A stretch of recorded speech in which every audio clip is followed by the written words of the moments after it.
전 세계 군사 전문가들이 새로운 무기 체계가 개발됐을 때 가장 먼저 들여다보는 건 성능이나 형상이 아니라 그 안을 채우는 히토류의 양이라고 합니다. 그리고 그중 가장 대표적인 게 전투기입니다. 해외 주요 매체에서도 최근 들어 이런 흐름이 더욱 선명해졌습니다. 미국의 주요 국제안보 전문지와 유럽 항공우주 전문지들이 공통적으로 내놓은 분석이 있는데 5세대 전투기 한 대에 들어가는 히토류가 평균 400kg 수준이라는 점을 지적하면서 결국 미래 공군력의 승패는 히토류 확보 경쟁에서 결정된다고 봤습니다. 이런 분석은 단순한 해석이 아니라 실제 현장에서 취재한 기술자들과 조립 라인의 세부 데이터를 기반으로 나오기 때문에 더 강한 현실성이 느껴졌습니다. 특히 유럽 매체에서는 동아시아에서 벌어지는 공급망 경쟁을 원인으로 분석했는데 중국이 히토류 정제 비중을 사실상 장악한 상황에서 군사기술 강국들은 한계에 부딪히지 않기 위해 국가적인 차원의 전략을 쌓아가고 있다고 했습니다. 미국은 히토류 정제 시설의 국산화율을 점진적으로 올리고 있고 호주는 원광 채굴 중심의 자립도를 확대하는 중이며 일본은 해저 히토류 개발 프로젝트에 예산을 크게 올렸습니다. 이들 국가가 보여주는 움직임은 전투기 개발이라는 산업이 단순히 기술 싸움이 아니라 국가 자원전이라는 결론으로 이어지고 있었습니다. 그런 해외 분석들을 읽고 있으면 자연스럽게 한국도 이 싸움에서 예외가 아니라는 점을 깨닫게 됩니다. 특히 한국이 한국형 전투기 개발에 들어가면서 겉으로 보이지 않는 공급망 문제가 나라 전체의 전략 문제로 올라온 건 해외에서도 계속 언급되고 있습니다. 몇몇 외신은 한국이 히토류 확보에서 의외로 공격적인 전략을 취하고 있다고 평가했습니다. 예를 들면 한국이 최근 투자한 동남아 아프리카 광물 프로젝트나 국방과학연구소가 수년 전부터 축적해온 대체자원 소재 연구 데이터 등이 실명 언급되면서 단순한 구매가 아니라 기술 국산화와 공급선 다변화를 동시에 추진하는 나라로 소개됐습니다.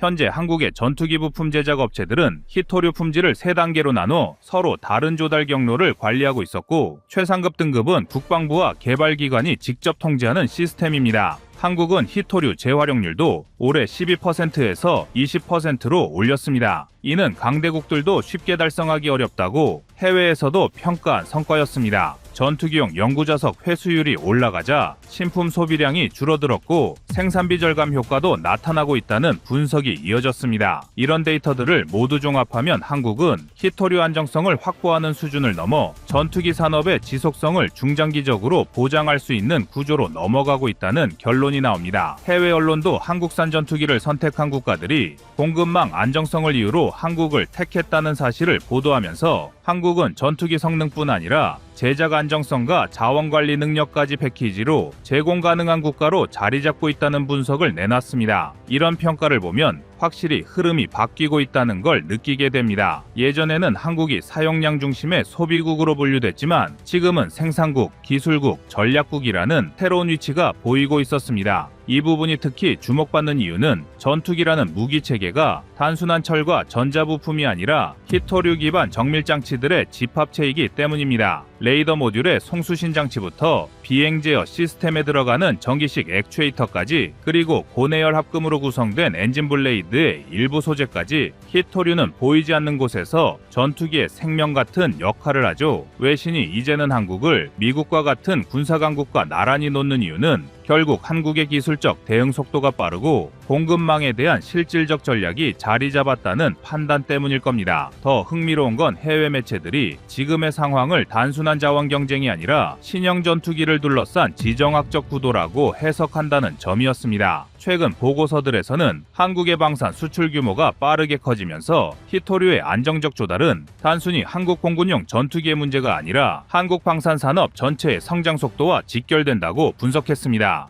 특히 2022년 이후 한국이 연간 수출한 방산 제품의 계약액이 170억 달러 이상 규모를 유지하고 있다는 점을 언급하면서 부품 자립도와 공급망 탄탄함이 한국 방산의 신뢰도를 지탱하는 핵심이라 평가했습니다. 이들의 논조는 확실했습니다. 히토류를 안정적으로 확보하는 국가만이 차세대 항공전력을 온전히 확보할 수 있고 한국은 이 영역에서 생각보다 훨씬 공격적인 성과를 쌓아가는 중이라는 분석이었습니다. 이런 외신들의 관점은 결국 우리가 잘 알고 있다고 생각했던 히토류의 가치를 조금 다른 방향으로 보여주고 있었습니다. 가격 문제도 아니고 매장량 경쟁도 아니고 그 나라가 조립한 전투기가 실제로 전장에 배치될 준비가 돼 있느냐를 결정하는 보이지 않는 기준이라는 해석이었습니다. 미국이 5세대 전투기 생산을 끊기지 않게 유지하려고 히토류 대체 소재 연구에 매년 수천억 원을 퍼붓는 이유도 바로 그 약점 때문이었다고 해외 분석에서 설명했습니다. 유럽은 히토류 확보가 막히자 주요 부품 개발 일정까지 밀렸다는 사례가 실명 없이 언급되며 전투기 개발에서도 이 문제가 얼마나 현실적인 리스크인지 강조했습니다. 이런 해외 사례들을 들여다보면 자연스럽게 한국이 어떤 방식으로 이 위기를 넘어섰는지가 떠오르기 시작합니다. 한국형 전투기 개발 당시 기술자들이 레이더 모듈용 핵심 히토류부터 우선적으로 챙겼다는 내용은 해외 언론에서 여러 차례 보도됐습니다. 당시 개발 인력들은 히토류 품목의 국제 가격 흐름과 생산국 리스크를 거의 실시간으로 확인했고 조달 경로가 흔들리지 않게 대체 공급선을 동시에 확보했다는 분석이 붙었습니다. 한국이 조용히 해왔던 이런 대응이 쌓이면서 전투기 개발 일정이 단 한 번도 크게 흔들리지 않았다는 평가가 이어졌습니다. 결국 해외 언론들은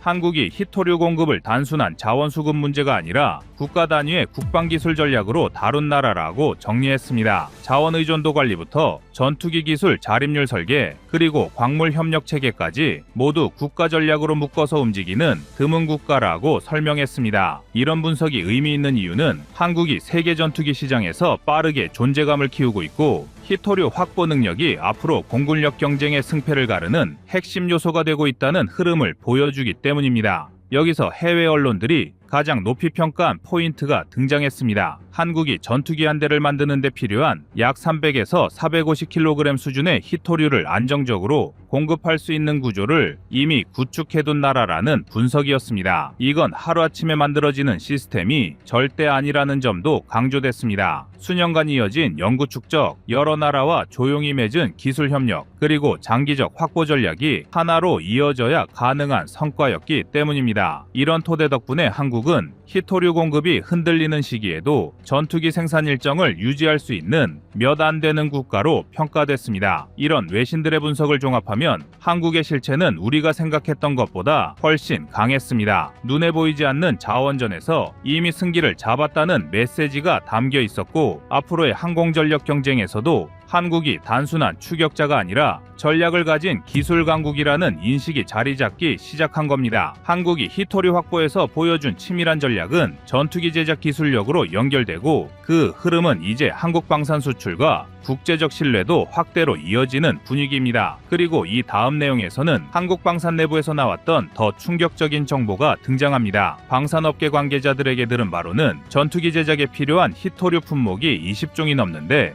그중 절반이 전 세계적으로 전략물자로 분류돼 조달 과정조차 공개되지 않는다는 사실이었습니다. 해외에서도 이 부분이 깊이 다뤄졌습니다. 미국과 유럽 기술 분석 자료는 너디뮴과 디스프로슘 같은 연구자석 핵심 소재가 전투기 한 대당 120kg 이상 들어가며 이 자석이 에이사 레이더의 빔 조향 속도와 비행 제어 장치 성능을 결정한다고 설명했습니다. 엔진 출력보다 히토류 기반 정밀 장치가 성능을 좌우하는 시대라는 얘기였습니다. 그에 비해 한국의 대응 방식은 해외 연구기관에서도 높은 점수를 받았습니다. 지난 5년 동안 방위산업용 히토류 재고를 연평균 18%씩 늘렸고 소재 국산화율도 40%에서 55% 수준까지 끌어올렸기 때문입니다. 유럽의 항공우주 전문기관들은 한국이 2030년까지 국방용 히토류 수입 의존도를 절반 이하로 떨어뜨릴 가능성이 세계에서 가장 높다고 분석했습니다. 이런 전망이 가능한 이유는 한국이 공군과 방산업계가 함께 만든 히토류 수급 데이터베이스를 활용해 수요량을 정확하게 계산하고 있다는 점이었습니다. 전투기 한 대에 들어가는 400kg이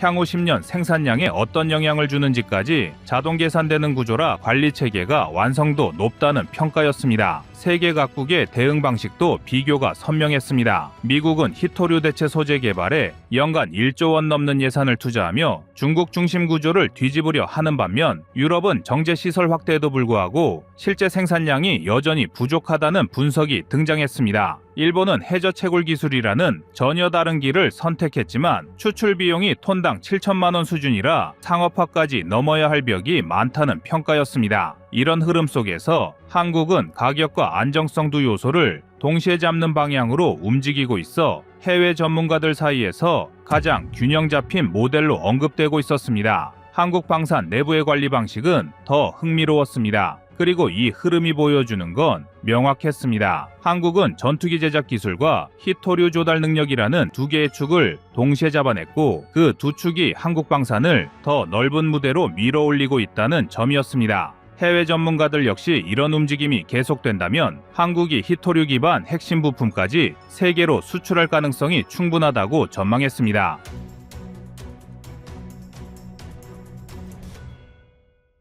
다음은 25년 11월 9일 한국, 호주 36조 사업 유력 후보로 떠올라 영상입니다. 이제 전 세계의 시선이 모인 곳은 한국뿐 아니라 호주 서부 퍼스 인근의 핸더슨 조선소입니다. 호주 정부는 이곳을 핵잠수함, 수상함, 상륙함의 거점 기지로 육성하기 위해 250억 호주 달러, 한화 약 36조 원 규모의 투자 계획을 발표했습니다. 놀라운 건 호주 정부가 이 사업의 파트너로 가장 먼저 손을 내민 나라가 바로 대한민국이라는 사실입니다. 호주 국방 전문지 오스트레일리언 디펜스 매거진은 2025년 11월 5일자 보도에서 HD 현대와 한화오션이 핸더슨 조선소의 핵심 투자 후보로 거론되고 있다고 밝혔습니다. 이는 단순한 경제 투자 소식이 아니라 한국이 오커스 삼각 안보 체제의 새로운 축으로 편입되는 전략적 신호로 해석됩니다. 이 대목이 중요합니다. 호주는 이미 오커스 체제에서 영국의 에스턴 조선소와 미국의 뉴포트 뉴스 조선소와 협력하고 있지만 실질적인 핵잠수함 건조 일정이 2030년 이후로 늦춰지면서 심각한 공백이 생겼습니다. 반면 한국은 이미 2027년 실물 원자로 모듈 시험, 2028년 핵잠수함 건조 착수, 2031년 첫 번째 실전 배치라는 일정표를 정부 차원에서 제시하고 있습니다. 즉, 호주 입장에서는 한국이 가진 빠른 건조 속도와 완비된 산업 기반이야말로 자신들의 조선 인프라 공백을 메워줄 유일한 해법인 셈입니다. 특히 HD 현대는 울산의 열개 도크 규모 조선소를 통합해 2027년부터 해군 및 특수선 전용으로 전환하고 있고 한화오션은 거제 옥포조선소에 세계 최대급 잠수함 전용 부두를 보유하고 있습니다. 이 두 거대한 산업 기반은 호주가 확보하지 못한 핵심 생산 역량을 그대로 옮겨올 수 있는 플랫폼입니다. 한국이 핸더슨 조선소에 진입하게 된다면 호주는 단기간에 핵잠수함 운용 인프라를 확보할 수 있고 한국은 조선, 정비, 훈련, 부품 공급망까지 동시 수출하는 36조 원 규모의 초대형 패키지 계약을 확보하게 됩니다. 하지만 이 판은 단순히 돈의 문제가 아닙니다. 외교적 판도까지 바꾸고 있습니다. 미국이 인정한 한국의 핵잠수함 건조 승인 이후 호주가 가장 먼저 반응한 것은 한국의 기술과 손잡자는 전략적 판단이었습니다. 이유는 명확합니다. 프랑스와의 핵잠 계약 파기 이후 호주는 신뢰할 수 있는 새로운 파트너를 원했고 그 자리를 한국이 차지한 겁니다. 호주 입장에서는 한국이 가진 완전한 기술 자립 능력, 미국과의 ITAR 공조 경험, 오커스 체계에서 충돌하지 않는 중립적 외교 지위가 완벽한 조합이었습니다. 한국의 국력과 기술력이 이렇게 해외 군사와 조선 전략의 중심으로 들어간 건 처음입니다. 불과 20년 전만 해도 한국은 외국의 도면을 빌려 군함을 만들던 나라였지만 지금은 호주, 캐나다, 폴란드, 루마니아가 한국의 조선 기술을 사기 위해 경쟁하고 있습니다. 전 세계 해군이 한국산 함정의 품질을 인정하고 있으며 한국산 함정의 평균 납기 기간은 36개월인 반면 미국은 62개월, 영국은 58개월로 한국은 타국 대비 2배 빠른 속도를 자랑합니다. 이런 속도와 품질, 비용 경쟁력은 세계 어느 나라에서도 흉내낼 수 없습니다. 이제 한국의 핵잠수함 건조가 본격화되면 그 기술의 일부가 호주의 핸더슨 조선소에 이식될 가능성도 높습니다. 호주가 36조 원의 조선소 개발 자금에서 약 20% 이상을 외국 기업 투자로 유치하려 한다는 점을 감안하면 한화오션과 HD 현대가 이 중 절반 이상을 확보할 경우 약 7조 원 이상의 수익과 기술 협력 네트워크를 동시에 얻게 됩니다. 이건 단순한 조선소 참여가 아니라 대한민국 조선 산업이 태평양 해역 전체를 뒤덮는 해군 산업 생태계의 중심으로 부상한다는 뜻입니다. 오커스 체제에서 호주는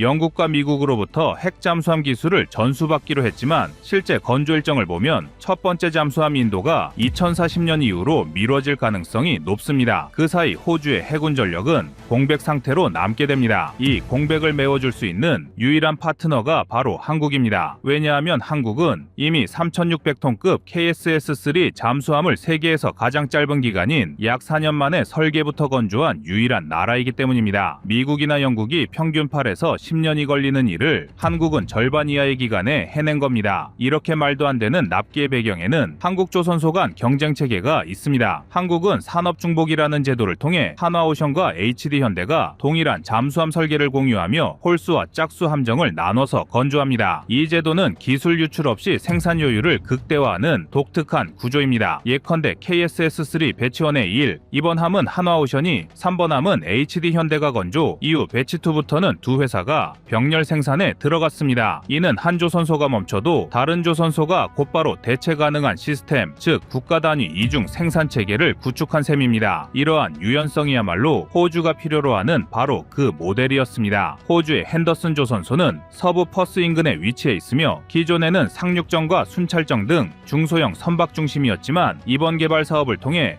핵잠수함 정비용 도크 내기, 대형 수상함 건조라인 두기, 해군 유지보수센터 한 곳으로 확장됩니다. 이미 영국의 BAE 시스템즈와 미국의 헌팅턴 잉걸스가 초기 입찰에 참여했지만 핵심 설비와 조립라인 구축 비용을 감당할 업체로 호주 정부는 이미 한국의 HD현대와 한화오션이 가장 유력한 후보군 낙점한 상태입니다. 호주 정부가 한국을 택할 수밖에 없는 이유는 명확합니다. 첫째, 기술 신뢰도입니다. 한국의 잠수함 건조 성공률은 100%, 결함률은 0.2% 미만으로 평가됩니다. 둘째, 경제성입니다. 한국의 잠수함 건조 단가는 톤당 약 1만 1,000달러로 미국은 약 1만 9,000달러인 것과 영국이 약 1만 7,000달러인 것에 비해 약 35에서 40% 저렴합니다. 셋째, 납기입니다. 한국은 설계, 조립 시험, 진수회전 공정을 자동화된 블록 시스템으로 관리하기 때문에 건조 기간을 평균 48개월로 단축할 수 있습니다. 이런 수치가 가능한 이유는 한국은 조선소가 함체만 만드는 게 아니라 함체와 추진체, 전투체계, 무장, 통합까지 완제품을 내보냅니다. 미국이나 영국은 각 모듈이 다른 기업에 분산돼 있고 마지막에 통합하는 구조인데 이 과정에서 시간과 비용이 폭발적으로 증가합니다. 하지만 한국은 자체 공급망과 통합 설계 기술을 모두 보유하고 있기 때문에 조선소 안에서 모든 과정을 끝낼 수 있습니다. 그래서 호주는 세계 어디에도 없는 이 통합형 시스템을 자국 내에 이식하고자 하는 것입니다. 한국의 기술진이 핸더슨 조선소의 초기 공정 설계와 자동화 시스템 구축에 참여할 경우 호주는 단 5년 만에 완전한 군함 건조 라인을 확보할 수 있습니다. 반대로 한국은 이 과정에서 호주, 미국, 영국의 군함 정비 및 수리 시장에 직접 진출할 수 있는 교두보를 얻게 됩니다. 이는 단순한 조선소 투자가 아니라 글로벌 해군 산업 공급망의 핵심 위치로 올라서는 전략적 점령인 셈입니다. 한화오션은 이미 호주 내 군수 산업 진출을 위한 움직임을 가시화했습니다. 호주 조선사 오스탈의 지분을 기존 5%에서 10% 이상으로 늘리는 방안을 추진 중이며 오스탈이 보유한 미국 엘라베마 조선소 네트워크를 이용해 양대 대륙인 미국과 호주를 잇는 방산조선 클러스터를 만들 계획입니다. 여기에 HD현대는 울산 호주 간 함정 모듈 교환 시스템을 구축해 핸더슨에서 만든 선체 모듈을 울산으로 보내고 울산에서 조립한 추진 및 무장 시스템을 역수출하는 순환형 생산 체계를 제안한 것으로 알려졌습니다. 이 계획이 현실화된다면 한국은 사실상 태평양 동맹국들의 군함과 잠수함 생산 허브가 됩니다. 한국이 만든 핵잠수함 기술이 호주의 군기지에서 정비되고 그 데이터를 미국이 공유하며 영국이 전술 통합 체계를 맞추는 구조가 되는 것입니다. 이건 과거 오커스 내에서도 존재하지 않던 4개국 협력의 새로운 동맹체로 발전하는 것입니다.